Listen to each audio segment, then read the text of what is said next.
Podcast. I am your host, Mr. Cheese. This episode, we are delighted to be joined by Brandon Kellum from the band American Standards. Hey, Brandon, how's it going? It's going pretty good. You know, the Mr. Cheese sounds so formal. I feel like I have to go by my last name now. No, it's, well, believe it or not, it actually is my real name as well. My name actually is Mr. Cheese. Of the Cheese Dynasty. Yeah, yes, yeah, and we've had so many. In fact, virtually actually, even yesterday, with one of the first person, the first question that the guy asked me, he goes, "Is Cheese your real name?" And it's like, yeah, well, like I'd make that up, you know. So how unfortunate, because that's probably been the response your entire life, huh? Oh yeah.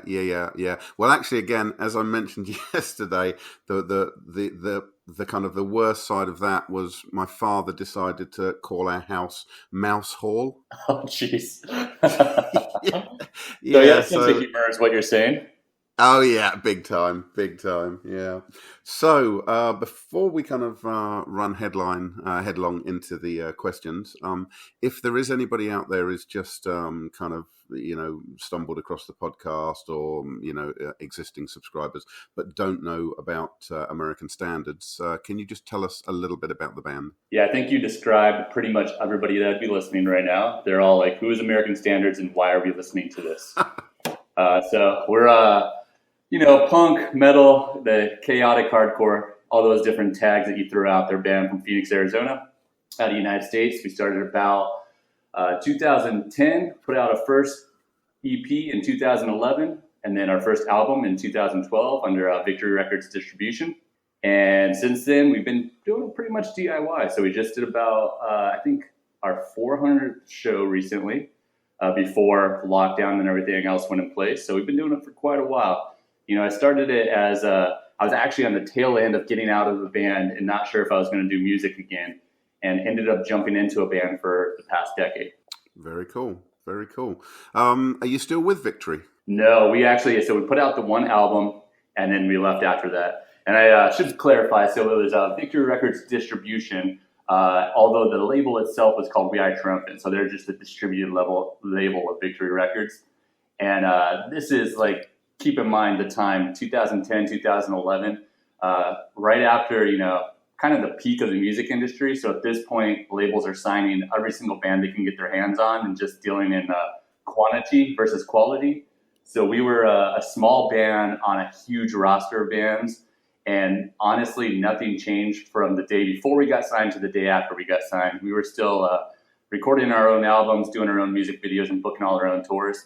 So it didn't feel very much different being a DIY band to being a signed band. Yeah, no, I get that. I manage a few bands as well, but I'm so kind of talking industry side with you. But there's probably a lot of sort of fans or kind of just general music fans who probably still have this idea that if you get signed, no matter who you get signed by, suddenly it's a massive deal. But as you say, especially with distribution deals, they are it's kind of it's a nice thing to to be able to say, but at the end of the day, like you said, you still end up doing a lot of stuff yourself. Yeah. The dream 15, 20 years ago was to get signed by a label.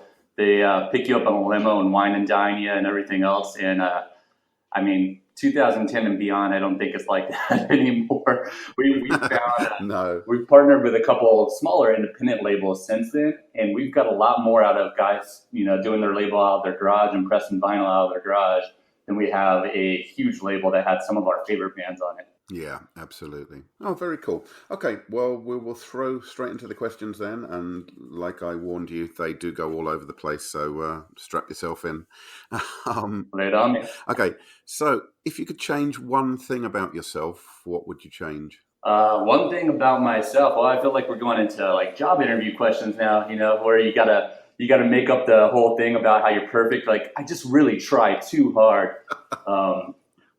And then you just spin it as that being a bad thing or something. I would say, I don't know. I think I overanalyze, or I used to overanalyze quite a bit every situation. So I think just kind of living in the moment. And I've learned to do that a little bit more than I used to. But living in the moment is very important for me now. And I'm actively trying to continue to do that because I'm kind of the planner, which I think every band needs that like band dad guy, the guy that books the tours and does the press and plans out every minute to make sure you're getting to the show on time. And It's been nice, especially over the last couple of years since we've been doing it for so long, that people now come to us and I don't have to do that as much. And I just kind of get to enjoy it. Yeah, absolutely. As you say, I think every single band has one person. I think you can probably categorize most members of most bands as fitting into, the guy who's only in it for the girls. As you say, the planner. There's kind of everybody seems to fit into one of those packages. And the guy that's just in it for the ride. Why is that always a bass player? Yeah, very true. He's normally the guy that originally played guitar, and they're like, all right, just take off a couple strings. We need a bass player. Yes. Yeah, there was always that cruel joke as well as, what do you call the guy at the back of the stage who hangs around with the musicians? That's the drummer, which I always thought was kind of nasty. But that is a nasty thing to say about drummers now, because I don't know about where you're from, but we're, right around us, I think we have probably about 6 drummers, and they drum for every band in our state. Oh, really? And we probably have all 6 of them. Now we're just recycling through the same ones. Excellent. I would never say a nasty thing about a drummer. We can't afford to lose them. No, very true. Okay, what was the last video game that you played? Oh, man, if you can see right now, I know you can't, but I'm actually wearing a Nintendo 64 t-shirt. So I'm a very avid, retro video game guy. Oh, okay. I've got, the NES, I got the Super Nintendo, I've got the Sega Genesis, the Nintendo 64. I play those more often than I play my PlayStation 4. Okay. So the last video game I played, let's see here. I recently got this game for NES called Bubble Bobble, which is not super relevant now because it probably came out in about 87 or 88. I was also playing Zombies Ate My Neighbors on Sega Genesis the other day, so that's a great game. I recommend, honestly, probably one of my favorite Sega Genesis games. But yeah, everybody that's younger than 25 right now probably has no clue what I'm talking about. Yeah, well, I could probably embarrass myself, and I'm quite prepared to do it. I believe, isn't it? I think this is correct. There you go. You know it. Yeah, I do. Funnily enough, I never played it, but my wife did, and she introduced. I mean, we're both avid gamers, but she. We picked up one of these kind of emulators that had about 1 million games on it, and the second she saw that, she's one of these people that will just play it right through. Absolutely loves that game. Man, I tell you, I keep hearing about the emulators, and I feel like I need to get that because I've spent the last decade of my life just spending unmentionable amount of money repurchasing my childhood video games. Yeah. Which with the emulators, I know they're really cheap, and you get every game that's ever been invented on it. So yeah, I think you kind of, to a degree, get what you pay for. But there are some. I bought one of these. It kind of looks like the old front off an arcade machine, so it's got a kind of a built-in traditional arcade joystick and everything, and all the buttons and stuff. And I think again, it had got 5,000 games built into it for a bunch of consoles. And yeah, it's a lot of fun. Yeah, I mean, a good example of that is I've had my eye on Bomberman 2 for Nintendo 64 for a while. Yep. But that game costs upwards of $120 when you're trying to find it used. And I just can't find it in me to spend that much money on a game that came out 20 years ago. Yeah, absolutely. So I presume you must also, are you a kind of a fan of, with the N64 games like GoldenEye and Mario Kart and those games? Absolutely. You throw me in the facility on multiplayer for GoldenEye, I think I could play with the best of them. That's still a great game, isn't it? It's still a great game. Yeah, it holds up, man. And it took me a while to, I think I only played nostalgia games for quite a while. And then I got a PS4 actually within the last year, and I just kind of sat around for a while, and I started playing some of the newer games, and I just couldn't get into the shooter games for a while because I was so used to playing games like GoldenEye, Perfect Dark, and those types of games. Yeah. Are there any games you do kind of play regularly on the PS4 now, or? The most recent games I got on PS4, still old games. I got Resident Evil 5, which is a fun co-op game. but also an old game. Right. I played a lot of the not popular, like the multiplayer games that you can get on PS4, like you get in the App Store. An example of that, which is a fantastic game, is called Lovers in a Dangerous Space-Time. Oh, I haven't seen that. Highly recommended. Okay. Yeah, it's a really good game. I played games like, let's see here. What's another one? Little Big Planet is another fun like co-op game. Yep. So I just kind of find those games are fun party games where you get, 4 friends on the couch, have a couple beers, and play a game like that. Yeah, absolutely. Oh, very cool. Okay. I don't play too many of the story ones too often, except for I think the last story-based one we played was called A Way Out, which is also a co-op game, but it's a great story. It's a really fun game to play. Oh, very cool. Okay. Yeah, excellent. So, again, completely going off on a tangent. If you knew it could support human life, would you take a one-way trip to Mars? I guess the question is it just me alone? Because if so, I think that would be great for honestly, both situations, me alone or me with one other person, will probably be good for about the same amount of time. Because if you're alone, I feel like that first 3 or 4 months would be, you'd be okay, and then you might start getting in your own head. Yeah. But if you're with somebody else in 3 or 4 months, you might be getting in their head if you're with them every single second of every single day. Yes, that's very true. Yeah, that is very true. So my answer is yes, absolutely, but I would probably return. Yeah. But I would still do it. Very cool. Very good. What would you consider the number one thing on your bucket list? Number one thing on my bucket list. So I am an avid Grouponer, which if you haven't heard of Groupon, it's an app that just kind of throws random deals at you, right? Yep. And the more you get off of it, the more it kind of knows the random stuff you're into and throws you more stuff. So every single day, especially now in quarantine, where in Arizona we're completely locked down. It's it's one of the worst places in the world for everything that's going on. But I'm getting outdoors a lot, and I'm finding a lot of random things on Groupon. Today, for example, 15 minutes before I opened up my laptop, I was actually out fishing. Yesterday, I was out kayaking. This upcoming week, I've got a Airbnb and a treehouse, which I'm pretty excited about. Oh, wow. Let's see, what else am I doing? I've got a Airbnb that's a yacht, which is just on land. So it's it's like an old 40 style yacht that's just parked on land. So I do a lot of random stuff. So to pick one item, I think it's hard because I feel like as soon as I figure out that's something I want to do, I just kind of do it right away. Last week was a good example. It's right before work, which maybe I'm ruining the facade of being a rock star because I'm still going to a 9 to 5. Yeah. But I kid you not, I wake up at 5:30 in the morning, and I'm like, I wonder if I could get a horse on Groupon. Pull up the app, realize I can rent a horse for a couple hours. So from about 5:30 to about 7:30, I'm horseback riding through a mountain, get back home about 9 a.m., and then I log on for work. Very cool. So I definitely find some random stuff.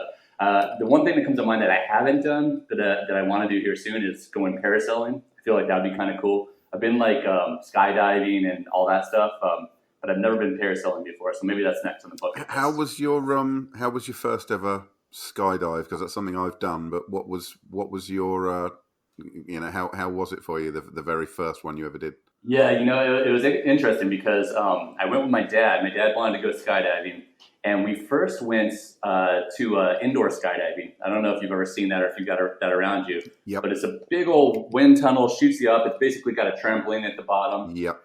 So we did that first, and it was a lot of fun. And right next door, it's in the same area where they've got skydiving. So my dad's like, well, let's do both in one day. So we went and did the skydiving. I liked it, but honestly, I've since done the indoor skydiving a few more times, and I think I enjoy the indoor skydiving more because it lasts a little bit longer, at least the one that I went to. You have quite a bit of control, and you're also not strapped to another guy because here, you've got to, I think for your first 10 or 12 jumps, you've got to do tandem skydives. So when you're learning how to do the indoor skydiving, you can, fly up and down and all around and do flips and everything else, and I found a lot more enjoyment out of that than I have actual skydiving so far. But I would absolutely 100% do it again. Yeah, very cool. How about you? Did you enjoy it, or have you gone out pretty often? I did it once, and I was terrified. And the thing was, it was a private club. They had a private plane, so there were no rules. Okay. And basically, these guys were the kind of guys who, and remembering I've never done this, to be fair, they did at least kind of strap me in and told me what to do. But they were the kind of guys who threw their parachutes out and then went out afterwards and put it on the way down. Oh, wow. Yeah. And you did this by yourself the first time? I went up with them, and they did it so that I guess as you leave, it basically deploys immediately. Yeah. And so they just kind of all went flying out. I was terrified. I ended up about 5 miles from where I was supposed to be in a tree. Oh, no. Wow. So it was one of those things that I think just scarred me for life. I never did it again. And the worst thing is, I really didn't get to enjoy it. I kind of look back now and think I really wish I'd got to enjoy it, but it was just absolutely terrifying. But like I said, it was a private group. They just did it for kicks. They didn't have any rules, any health and safety or anything. Yeah. This was a long time ago. So I kind of regret it to the degree that I didn't get to enjoy it, but at least I suppose I can say I've technically done it. Yeah, I think that would ruin your perspective of it.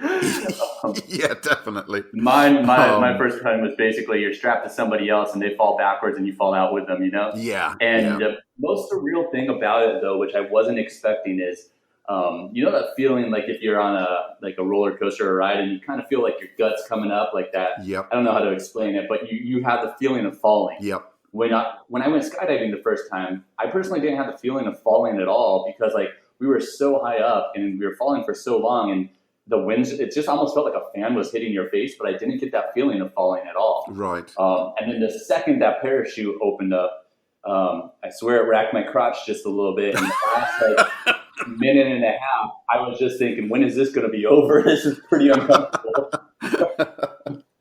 Superb. So, next question. What have you not done that most people would probably go, really?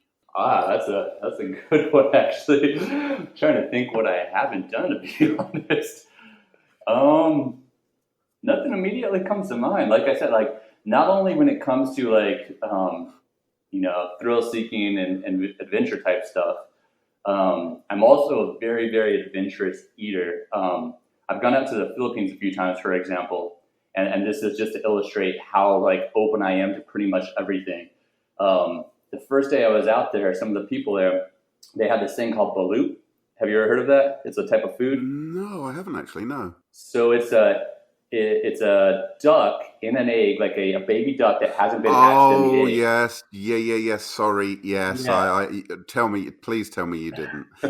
And they boil the fetus in the egg. And they judge the type or I forget the naming convention, but the closer it is to hatching, it's a different type of thing or whatever. So by the time, when the one they gave me, the bones were kind of formed in it. And I ate that and it was like eating plastic straws because the bones are there. And honestly, it tasted a lot worse than it sounds.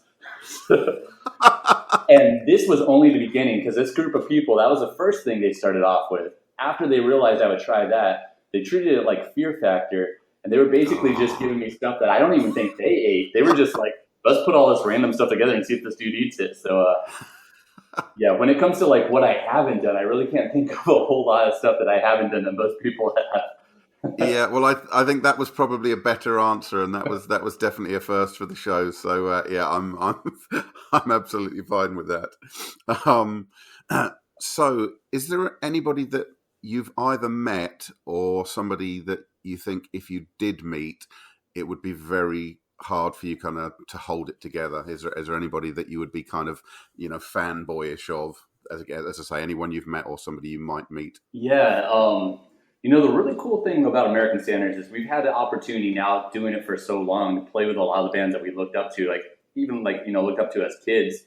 And before, everything that's going on in the world right now started happening, it was kind of this trend where every band was doing a 10-year or 15-year, 20-year reunion show or anniversary show of their albums. Yep. So we've had the opportunity to play with bands like Every Time I Die, which is a huge influence for us.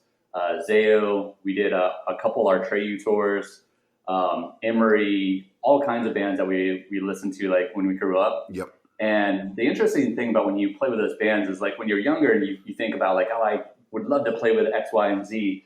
You always think when you play with them that you're going to be like, having beers backstage and you're going to become best friends and everything. But the reality of it is typically, you may see them right before the show. They may say good set, but it's nothing to, Yeah. You don't have that really meaningful connection that you're really looking forward to. There's been a couple bands, though, that were completely opposite from that. Every Time I Die being one of them. When we played with them, they actually, they got our merch before the show. They gave us one of their albums a few weeks before it came out on vinyl. They shouted us out on stage. We hung out with them at the bar afterwards. Awesome. They were that was like really the thing is like, I've been listening to them since, probably about 99, 2000, somewhere around there. So, 20 years I've been listening to them, and they tour probably more than most bands in that, hardcore, like the underground metal genre. Yep. They're doing like 300 days a year, and they are so damn humble. Right. And that was just so cool to see, because we played with the opposite end of that spectrum. We played with bands that have been doing it for 20 years, and they're really only doing it now because that's all they know. They started the band when they were 20 years old, and now they're 40, and it's hard to find a job when you have, 20 years of touring experience, and that's all you've done. Yeah. And then they're ending the set every night with a song that they wrote 20 years ago, Yeah. So we've definitely played with both sides of the spectrum, but Every Time I Die was a great example of a band that we looked up to, and I was so thrilled to realize how humble they were. Zayo was another really good one. I've been listening to them since the 90s as well, and one of the first like hardcore bands I got into, or metalcore bands that I got into, and they're just super down to earth guys. Oh, that's cool. That's very cool.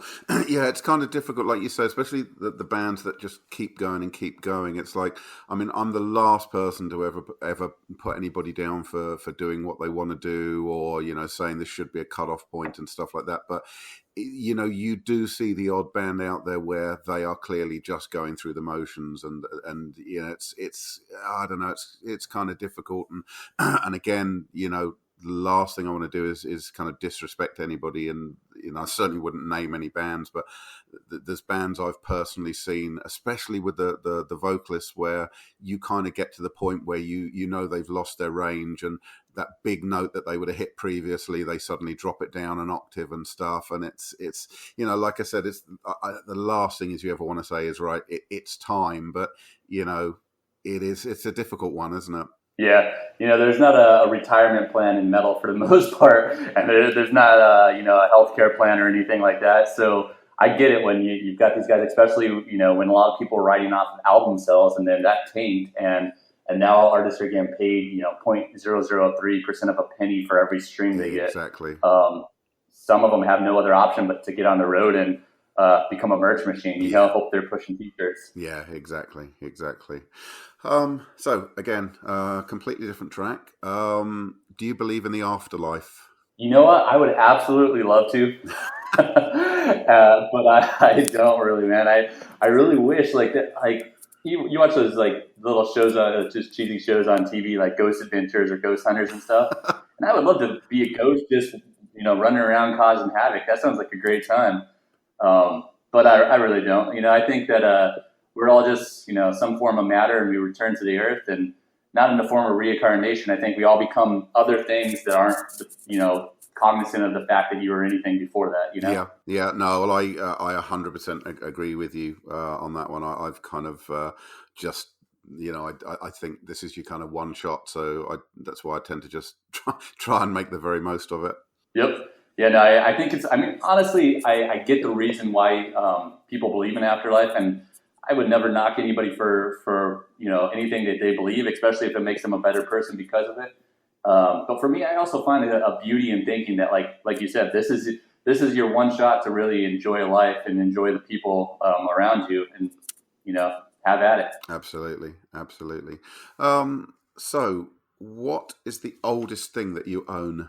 The oldest thing that I own, it's an interesting thing. So about a year ago, I got out of roughly 12-year relationship. Okay. And when I got out of it, I left with just my clothes in my car. I said, keep the house, keep the car, keep everything else. I don't want to, I don't want to deal with having to divide everything up and everything like that. You keep all this stuff and I'll start fresh. So the majority of stuff I have is within a year old. Looking around at my place right now, right? With the exception of the clothes that I own and maybe a guitar. I'm looking over here. I've got a guitar. I've got a bass. Those have been around for a little while. I've got some books, but besides that, most of everything is fresh. And I can't tell you how much of a load off of my shoulders it was to be able to start fresh and buy things that I enjoy. To live very minimally. Everything I have is what I need, and everything I have is exactly where I put it last time I put it there. So it's a beautiful thing. Yeah. No, I do get that.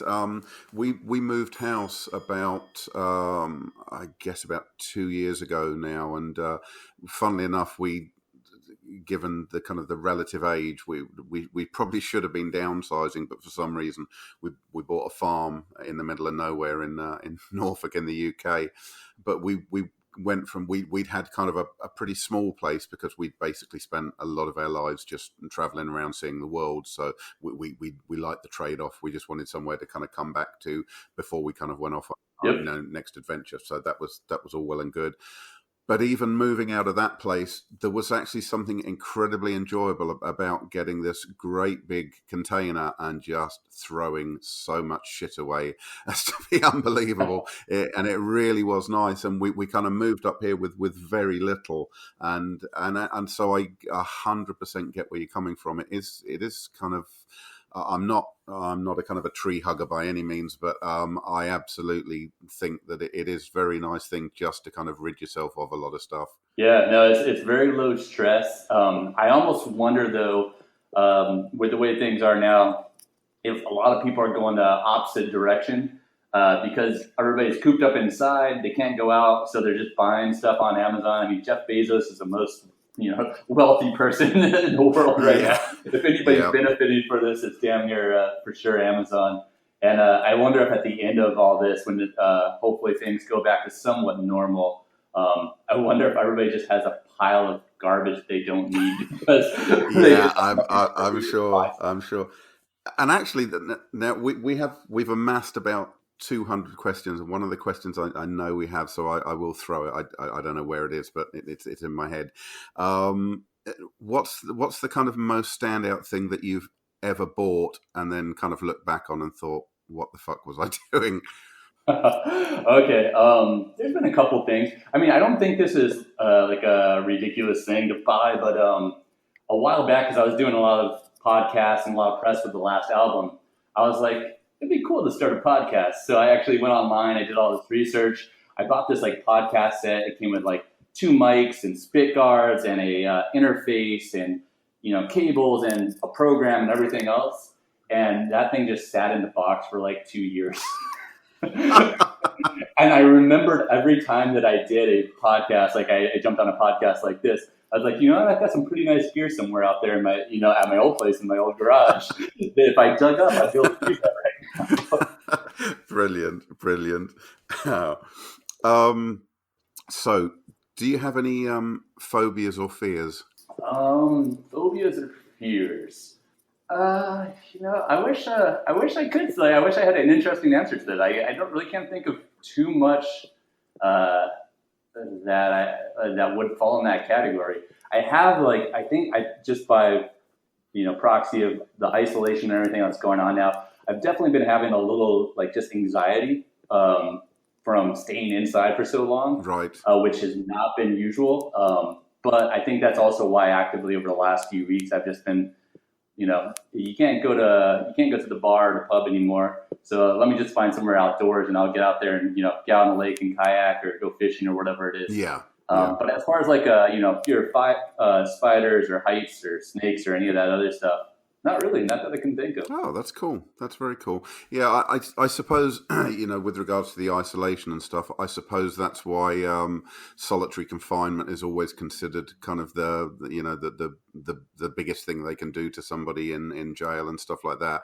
And I suppose because at the end of the day, it just leaves you with your own thoughts. Yeah, I can imagine. I guess depending upon, and I guess you've got to assume that if you're in prison, you've probably got a lot of things to think about, and if you are suddenly just on your own for long periods of time, it must be very tough. Maybe you just built that fear in me. Maybe it's solitary confinement is my fear.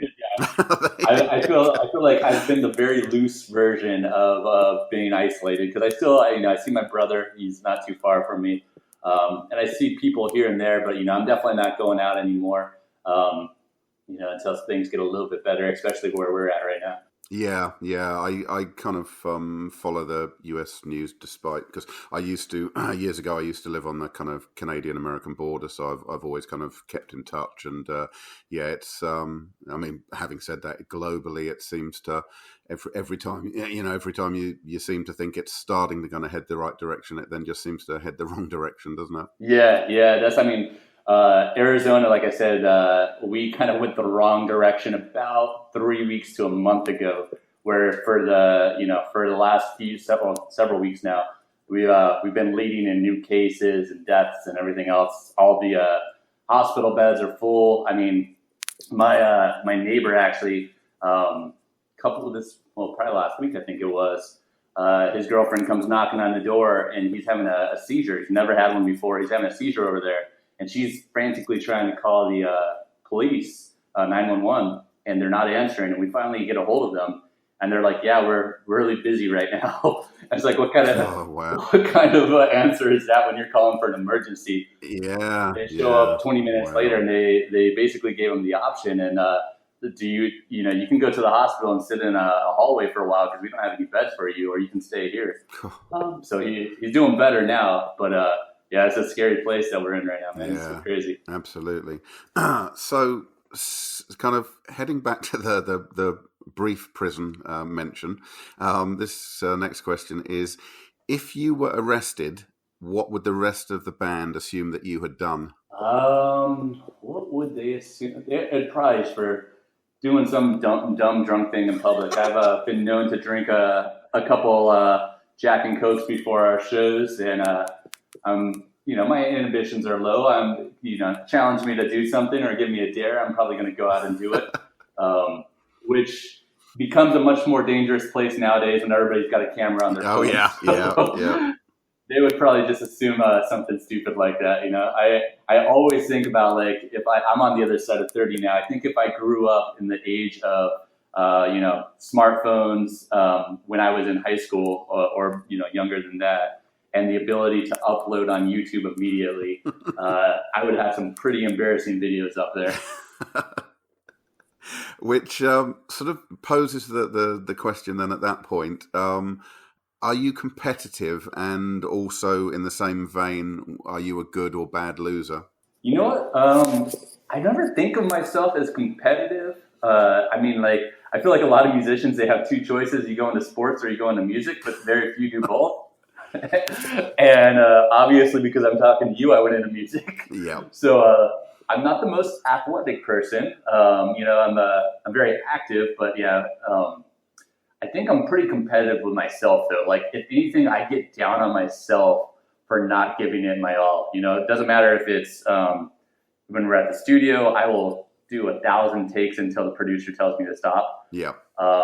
Or if we're, outdoors hiking, climbing, doing whatever we're doing, like, I want to give it my all every single time. But I really have little regard for, if I'm doing better than other people. It's just like, if I knew I personally could do better myself. Yeah. I get that. Which actually, of course, brings me back then to the video game side of things. Are there any games for you that you've stopped playing? And the reason I ask is I know I've done this on a it was a boss level at the end of one of the Spyro games. and it was split into kind of 3 sections. But every time you failed, even if it was on the 3rd section, there was no checkpoint, and it sends you all the way back to the beginning of the boss. Are you one of those people that will, no matter what, see it through, or do you just go, fuck it, that's it, I've done? No, I've said fuck it many a times. Playing Contra with your 3 goddamn lives. I don't think anybody beat Contra without that Infinity Lives code. Yeah. And then Mega Man's another good example. Like, some of those early Mega Man games are the most frustrating damn things. I think I have a couple Mega Man games on NES I still haven't beat, and they've been out for 25 years. Yeah, I definitely understand that. What values are important to you? Seeing things through, 100%. I mean, that's a kind of a testament to the band. I think anybody that has a hobby and they want to make something of it, I think a lot of people are accustomed to the second something gets thrown their way that they didn't expect. They might give it a try or two, and then they give up. And that's why you see a lot of bands, artists, whatever creative types, they stick around for a year or 2 tops, and then they stop and they start something new up, and they're continually in this cycle of starting something new up, but not pushing through the hard times. Yep.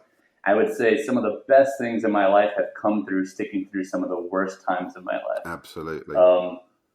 American Standards has seen a fair amount of ups and downs. I mean, if you look at our lineup, besides me and Corey, every single person is different. We had our guitarist committed suicide while we were recording an album. Oh, wow. My father passed away that same, within the same couple months of that happening. We've lost several different members to different things. And each time we kind of went back to the drawing board and said, hey, we can hang it up here and say we're not going to do music anymore. Or we can start from scratch with a new band name or new guys. Or we can push through and make the most of this. And I think pushing through has warranted me so many experiences in my life that I never would have had otherwise. 20 years playing music, 10 years in American Standards. 90% of the people that I know in my life is because of the band. And I mean, there's no reason why I'd be playing in these small little towns on like a Tuesday or Wednesday night if it wasn't for the band. And there's also equally no reason I'd be talking to Mr. Cheese on a Sunday morning if it wasn't for the band. Yeah, so, absolutely. Persistence is definitely a huge value of mine. Yeah, I agree. Funnily enough, when we started this podcast up, and you mentioning about you got the podcast kit. When I looked up at the stats, it's something insane. Like 93% of all podcasts only ever record 1 episode, apparently. Yeah, and that stat's probably even going up now because I think everybody being at home, everybody's starting a podcast. If you're in a band, you've got a brand, whatever you're doing, most people are saying, well, I can't go out there and do shows. I can't go meet people so I can talk to people. But I have a lot of friends that have stuck it out for a while doing the podcast. And now some of them, I mean, especially with Spotify, you can see the numbers and everything. Some of them are getting more streams than we are as a band. And some of these podcasts are actually going out before all this and touring and selling out huge rooms, places that typically had 800 people with a band playing or, 5 bands playing, trying to fill it up. And you got 2 guys sitting at a table talking about, their favorite murder story or mystery story or, just talking about a movie they watched or something. And they're selling out these rooms that bands are struggling to sell out. So it's if you stick it through, I think some big things can come from it. Yeah, I know what you mean. Because the funny thing is, this sort of came about almost by accident, to the degree that I do various kind of work in the music business and entertainment industry, and I got asked purely to pitch an idea for a podcast. So I did that, and they said, "Okay, well, we want you to go ahead and pilot it." And I was like, well, hang on, I wasn't agreeing to do it. I just I came up with the idea, and they go, no, we want you to do a pilot. So we did the pilot, and they kind of said, okay, let's kind of see what happens with it. And they basically they did it with 3 or 4 people, and I believe, because they never gave us a no, but they didn't give us a yes. But they ended up just saying, okay, we're looking at a couple of others, and that was how it kind of got left.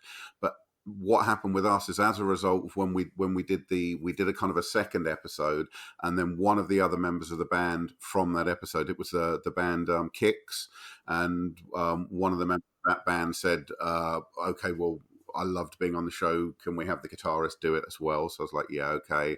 And then suddenly, literally within a few days, I had some quite sizable bands saying, well, we'd heard good things about the podcast, given everything especially that's going on at the moment, is there any chance you could kind of put us on the show? And it was just suddenly, I mean, you can understand why people don't stick with it to the degree that, if, as you say, it's, you've got to kind of pick up the listenership, but also it's surprising just how long, same as with the music side of things, just how long the edits take and everything else, so I guess you do have to be committed to a degree. But as you say, it seems to be, something that is, kind of, like you said, people are selling out your room, which certainly isn't why I did it. But yeah, that, as you say, there's people out there doing kind of arena tours and stuff on it. It's quite crazy. Yeah. And one other thing I'll say, and I've kind of said this pretty often, it's kind of something I live by, but if you go into it with no other expectation other than to have a good time, like right now,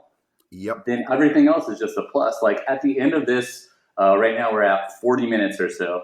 At the end of this time, if someone listens to this podcast and they stumble across our band for the first time, that's awesome. But if not, and I just got to talk to you for, the last hour, I'm also completely cool with that because you're a cool guy, Yeah, no, I agree. I agree because, again, I was terrified doing the first one. In fact, it's one of those things that I really feel like I should actually just delete the first episode, because I kind of asked the question, and when the guy finished it, it was like, right, next question. There was like, and actually my wife listened to it. She was the first person to listen to it, and she goes, wow, you've got no personality whatsoever on that podcast.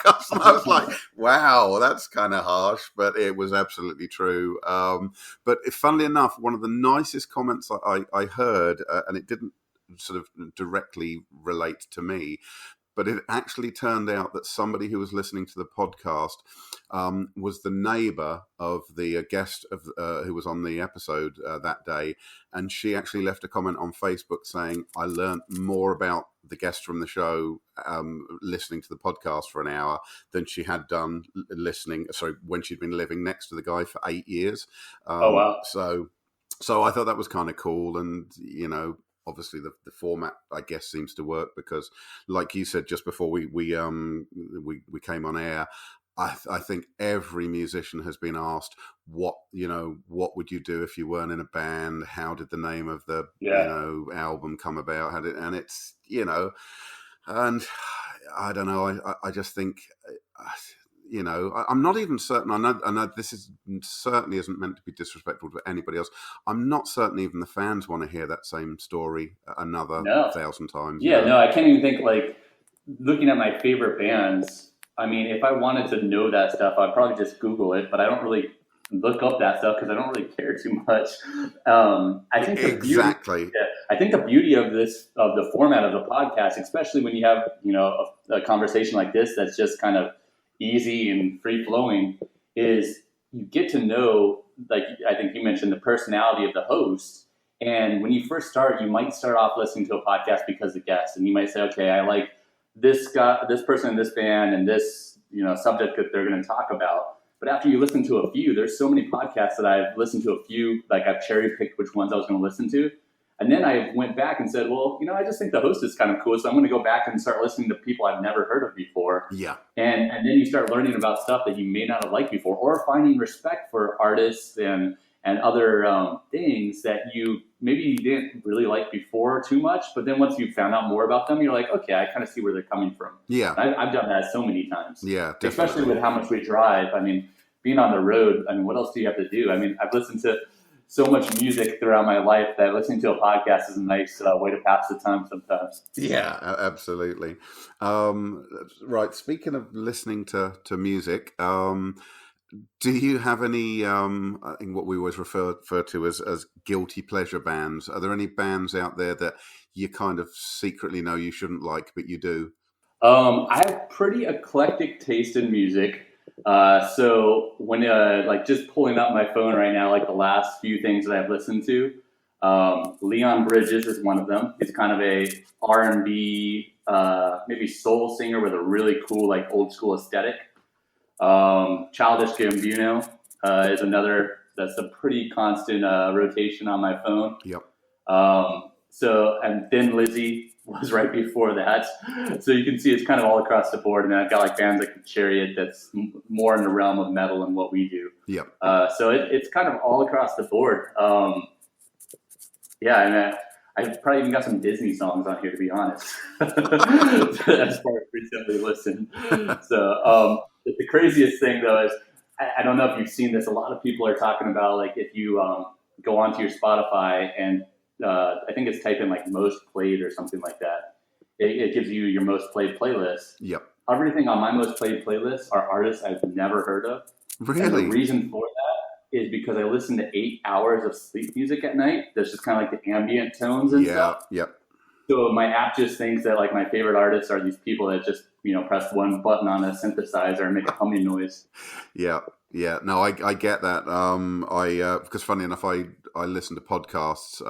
I fall asleep to them because I've got one of these insanely active minds that I just, if there's nothing, I will just lay there for hours, think, I've got to do this, I should do this, I've got to do this, I mustn't forget to do this, So I tend to put stuff on and, and of course it tends to, for some reason, it kind of then brings up like associated, you might enjoy listening to this and that somehow gets thrown on, and I end up listening to all kinds of weird stuff. So yeah, the wonderful world of algorithms. Yeah.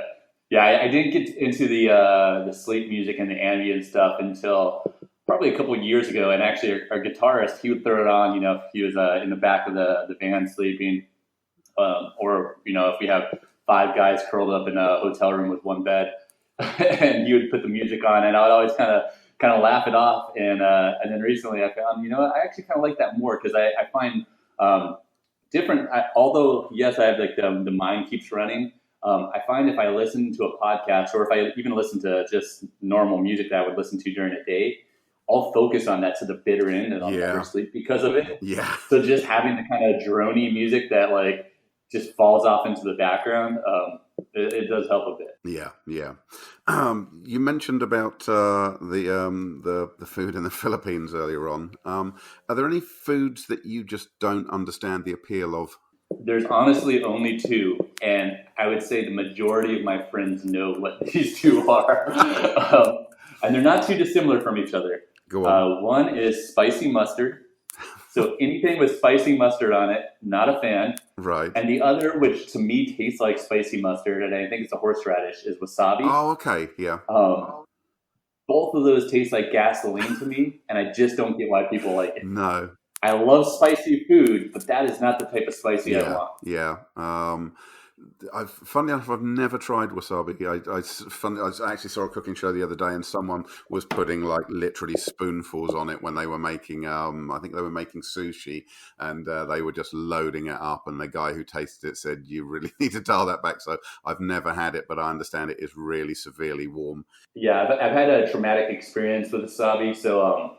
Something about me is I'm colorblind, and I'm not colorblind in the way that most people are colorblind. So it's like 1 out of 4 or 5 guys are colorblind, and it's red-green colorblind. So you see the color, but you perceive it as a different color. Yep. Mine is more monochromatic, so everything is a shade of gray. Yep. And there was a time when I was probably 16, 17 years old, and I'm at like a friend's house. He's having a little party or kickback or whatever.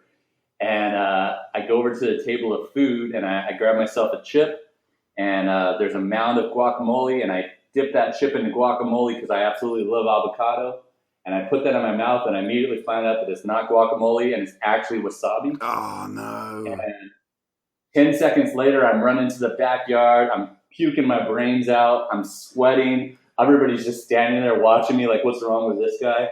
And I think that's when I grew a hatred for wasabi. That would do it. Right. We have 3 questions left for you.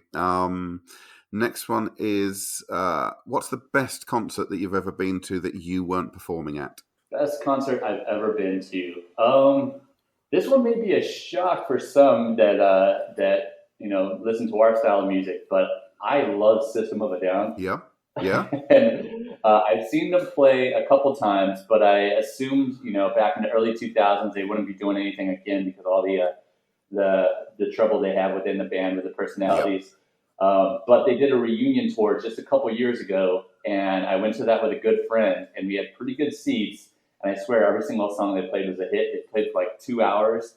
They played with the Mars Volta. Or no, actually, it wasn't the Mars Volta. It was at the Drive-In. So at the Drive-In and System of a Down. Right. And it was fantastic. I was in heaven. Absolutely. Yeah, I can understand. They're a cool band, aren't they? They really are a cool band. Yep, I saw them.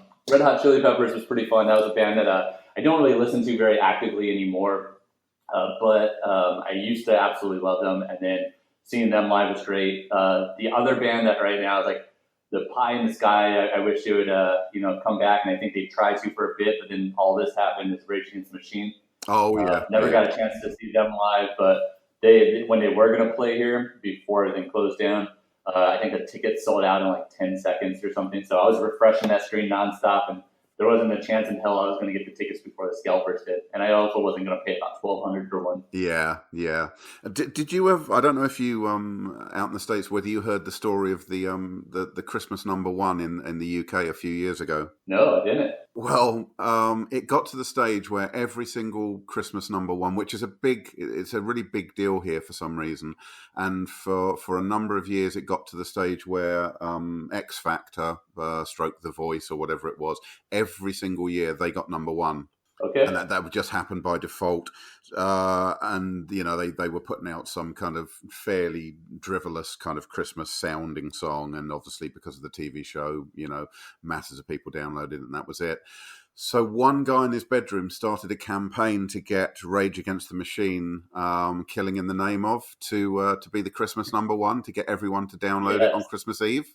Get the power of Reddit behind them or something. That type of thing. I think it was actually a Facebook campaign, this particular one. And they did actually get to #1. They had the Christmas #1 here for whatever year it was in Killing in the Name of.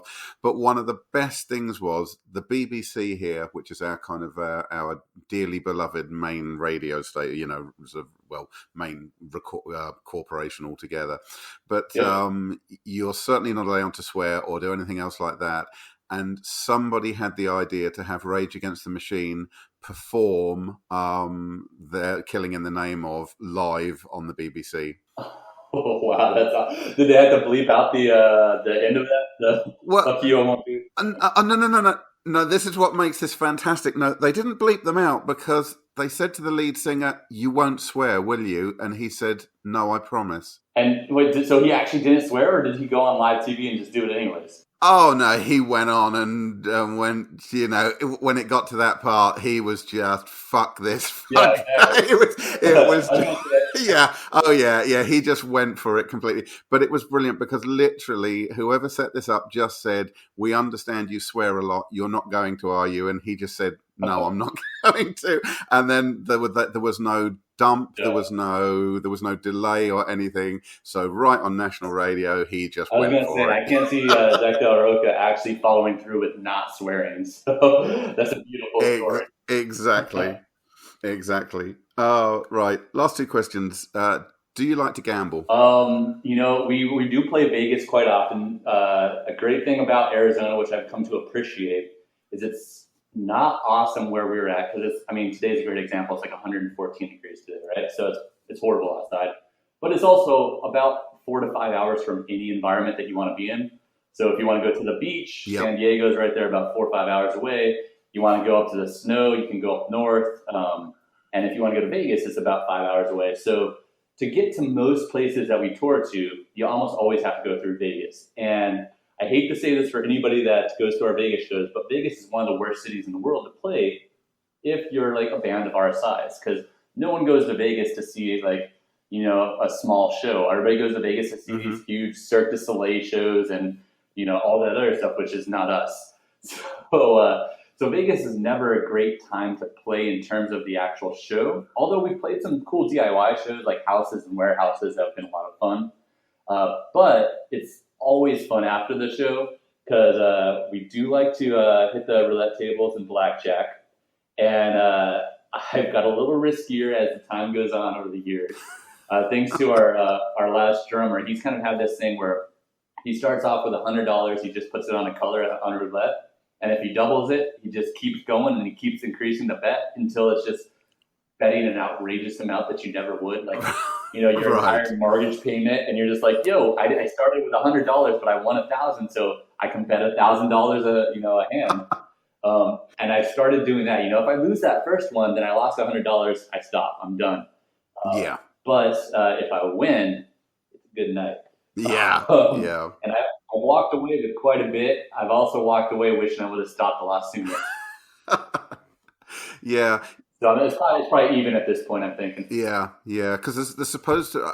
I understand with roulette. I think I don't know if it's the same in Vegas. Do they have table limits on the actual on roulette for what you can bet? Yeah, they've got like the high roller rooms where you can do 200 a hand or 200 a round or whatever. But yeah, for the most part, they do have limits. And then especially if you're doing like the digital ones, typically you can't do more than 100 a piece. Right. Yeah. Because I always heard that the theory was that your statistical kind of best way to beat the odds is to actually put just, X amount on black. And if it happens to come up that you take that back, put it on again. But if you lose, then you double it up. And that in theory is apparently how you can sort of get close. But of course, then it introduces the zeros and the double zeros, doesn't it? Which kind of takes your edge away, I think. Yeah, no, you're absolutely right. And I think the problem with that is when you mix gambling with liquor and you're ahead and then you lose just a little bit, you have that theory in mind. You're like, well, if I double this, not only will I get back to where I was, but I'll have even more. But then you lose again, so now you have to like quadruple it. Yeah. And something about the idea that it's like, well, this wasn't originally my money. Like, I only went in with this amount, so I can keep betting this money. And I've also had a few, whiskey rocks or whatever it is you're drinking. Okay, very final question, and this is the only question that we have that is kind of a standard one. Once you have finished your time on this planet, what would you either like your headstone to read, or what would you like people to say about you once you were gone? The headstone, let's see. I could probably wordsmith this and come up with something better, but I would just like to think people thought I had a hell of a time while I was here, Yeah. And the other side of that is, what would I like people to take from this, or what would I like people to take from just, our band as a whole? Yeah. I remember one of the first concerts I went to, like smaller local little DIY concerts, I was standing there watching the band play, and the last band was pretty good, but the bands before that band, the entire time I was like, I can do this. And I would love people to go to our shows and either watch us play and say, well, that's so fucking cool. I would love to do this myself, and be inspired to do it because, they like us as a band.